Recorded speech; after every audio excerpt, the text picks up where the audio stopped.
नमस्कार, मैं हूँ आपके साथ कविता राणा। प्रभु राम को हिंदू धर्म में सर्वश्रेष्ठ माना जाता है। हर माता भगवान राम जैसा पुत्र की चाह रखती है और हर पत्नी अपने पति में प्रभु राम को ही ढूंढती है, क्योंकि भगवान राम ने हमेशा से अपने कर्तव्यों का पालन बखूबी किया। इस कलयुग में भी मर्यादा पुरुषोत्तम की मिसाल दी जाती है। प्रभु राम से जुड़ी रामनवमी यूं तो देखिए पूरे भारत में मनाई जाती है, लेकिन अयोध्या में इसकी रौनक अद्भुत होती है।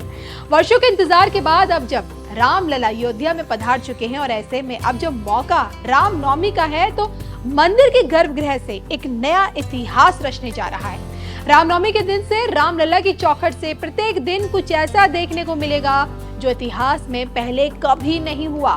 देखिए इस पर हमारी ये खास रिपोर्ट।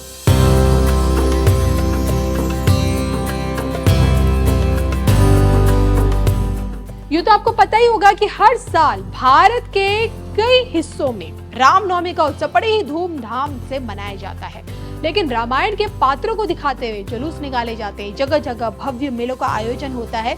ये रामनवमी सिर्फ उत्सव नहीं है, बल्कि राम भक्तों के लिए एक विशेष दिन है, जब सभी राम भक्त राम के नारे लगाते हुए जुलूस में शामिल होते हैं। ये वो दिन है और अयोध्या में तो देखिए रामनवमी की जो रौनक है ना सातवें आसमान पर रहती है, क्योंकि इस दिन विशेषकर रामलला को आभूषणों से सजाया जाता है। मंदिर में भव्य पूजा की जाती है और ये नजारा सच में अद्भुत होता है, देखने लायक होता है। लेकिन इस बार रामनवमी के शुभ अवसर से रोजाना रामलला का पूरे 4 मिनट तक खुद सूर्य देव तिलक करेंगे। अब रामनवमी से हर सुबह सूर्य की किरणों से 240 सेकंड तक भगवान राम का तिलक होगा। जिस प्रकार देखिए उड़ीसा का कोणार्क मंदिर सूर्य की किरणों से रोजाना रोशन हो जाता है, ठीक उसी तर्ज पर अब प्रत्येक दिन रामलला का सूर्य तिलक होता प्रत्येक राम भक्त देख सकेगा।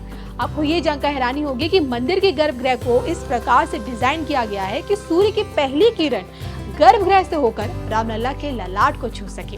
बहरहाल भगवान सूर्य के समर्पित कोणार्क मंदिर भारत के प्राचीन मंदिरों में से एक ऐसा मंदिर है जो 12 चक्रों वाले रथ के पहियों के साथ 7 घोड़ों से सजा है। मान्यता यही कहती है कि भगवान सूर्य के रथ में भी 12 पहिए और 7 घोड़े हैं और मंदिर के ये जो 12 चक्र हैं ये साल के 12 महीनों को दर्शाते हैं और उसके अंदर लगी 8 तिलियां दिन के 8 पहरों को बताती हैं। तो बिना किसी घड़ी के इस मंदिर में सूर्य की किरणों को देख समय का पता लगाना बहुत इजी है और इसी मंदिर से प्रेरित होकर राम मंदिर की गर्भगृह भी बनाए गए, ताकि रामलला का दरबार सूर्य की रोशनी से हर वक्त रोशन रह सके।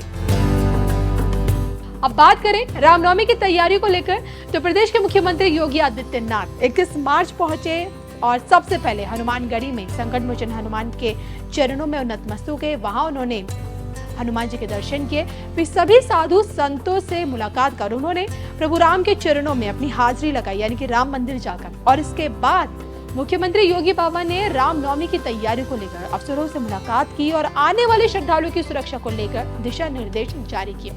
इसके बाद मुख्यमंत्री ने क्या कुछ कहा, आइए वो भी आपको बताते हैं। जिसने राम पर लिखा है वो महान हुआ है। इस धरती पर लिखने के लिए कोई महान मानव है तो वो है प्रभु राम। प्रभु राम पर लिखोगे तो लेखनी धन्य हो जाएगी। तो प्रभु राम का बखान करते हुए मुख्यमंत्री योगी आदित्यनाथ ये भी बोले, अयोध्या तो अब त्रेता युग का एहसास करा रही है और आप 1-2 साल में देखिएगा ये पूरा परिसर जब अपने भव्य रूप में आएगा तो दुनिया में अयोध्या धाम विकसित होगा। अयोध्या भारत के सनातन धर्म की आधार भूमि है। तो रामनवमी को लेकर योगी बाबा एक्शन मोड में है और इसके पीछे का कारण है 1 करोड़ से ज्यादा राम भक्तों का अयोध्या पहुंचने की उम्मीद, जिसके चलते भीड़ को नियंत्रित रखने के लिए प्रशासन अभी से अलर्ट है। अब जो कि देखिए रामलला की प्राण प्रतिष्ठा के बाद अयोध्या की ये दूसरी रामनवमी है, जिस कारण 280 सेकंड तक यानी कि 4 मिनट तक प्रभु राम का सूर्य तिलक देखने की चाह राम भक्तों में अभी से, और शायद यही चाह अब उन्हें अयोध्या खींच रही है।